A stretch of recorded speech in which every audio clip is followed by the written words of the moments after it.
আসসালামু আলাইকুম। আমার চ্যানেলে আপনাদের সকলকে স্বাগত।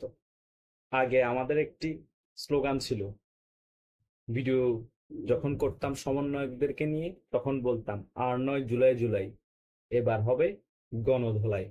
এটা সকল ইউটিউবারই ব্যবহার করত ভিডিওর মধ্যে। ঘটনা তো অহরহ এরকম ঘটছে, সমন্বয়কদেরকে গণধোলাই হচ্ছে।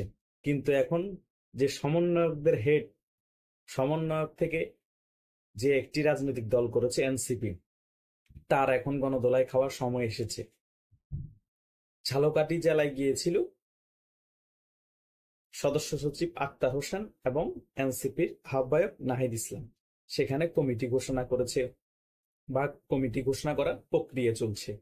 সেখানে তার দলের সমর্থক এবং তার দলের লোকই তাদেরকে গণধোলাই দেওয়ার জন্য দৌড়ানি দিয়েছে। তারা কোনো রকমে সেভ হয়ে গাড়িতে উঠে পালিয়ে এসেছে।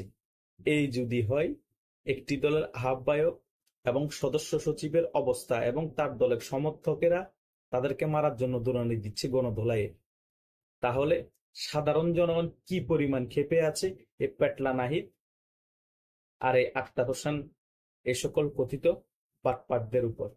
এই বাটপাররা মেটিকুলাস ডিজাইন করে জনগণকে ব্রেন ওয়াশ করে রাজপথে নামিয়ে নিজেরাই হত্যা করে আন্দোলন চাঙ্গা করে শেখ হাসিনা সরকারের পতন ঘটিয়েছে। তারপরে এক বছরে যত স্বার্থ হাসিল করার সকল স্বার্থ হাসিল করে হাজার হাজার কোটি টাকা কামিয়ে বিদেশে টাকা পাচার করছে।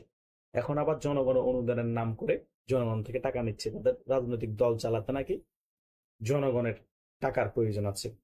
এবং এনসিপির যারা সমর্থক আছে, ছাত্র সংগঠন, তারা বলছে আওয়ামী লীগের দোসরদের নাকি কমিটিতে নাম রাখা হচ্ছে, তাদের নাম রাখা হচ্ছে না। এই সকল আনুষঙ্গিক বিষয় নিয়ে মূলত তাদের দৌড়ানি দেওয়া হয় গণদোলাই দেওয়ার জন্য।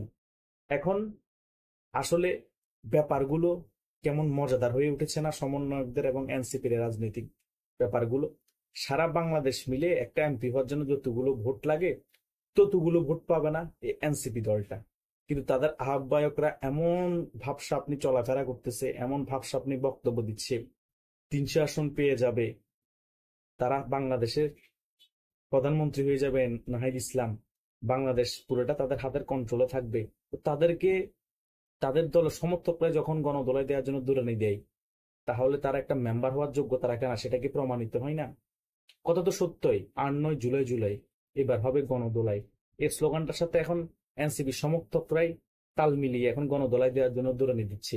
কারণ তাদের কথা হচ্ছে, আমাকে ব্যবহার করবা, আমাকে দিয়ে তোমরা দল গঠন করবা, টাকা কামাবা তোমরা, মন্ত্রী এমপি হবা তোমরা, আবার সেভ এক্সিট হয়ে বিদেশ পালিয়েও যাবা তোমরা। কিন্তু আমরা না গণতলায় খেয়ে মরে যাব।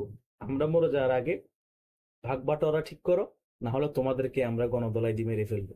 এটাই হচ্ছে এখন বাস্তব প্রেক্ষাপট চলতেছে। তাই এরা যে আগে পরে গণদোলাই খাবে এটা আমরা সকলেই জানতাম। এখন আহ্বায়ক সদস্য সচিব গণদোলাই খাওয়ার জন্য মোটামুটি প্রস্তুত হয়ে আছে।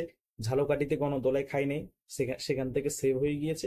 কিন্তু অন্যান্য জেলার মধ্যে যাবে, সেখানে সমর্থকরা তো গণদোলাই দেওয়ার জন্য প্রস্তুত থাকবে, সাধারণ জনগণ থাকবে, এবং অন্য রাজনৈতিক দলও কিন্তু গণদোলাই দেওয়ার জন্য বসে আছে। তাই এরা যে গণদোলাই খাবে মোটামুটি এটা লেখা হয়ে গিয়েছে। জাস্ট কখন খাবে, কিভাবে খাবে, কোথায় খাবে, সেটা দেখার বিষয়। আপনাদের কোনো মতামত থাকলে লাইক দিয়ে কমেন্ট করে জানাবেন কিন্তু। ধন্যবাদ সকলকে।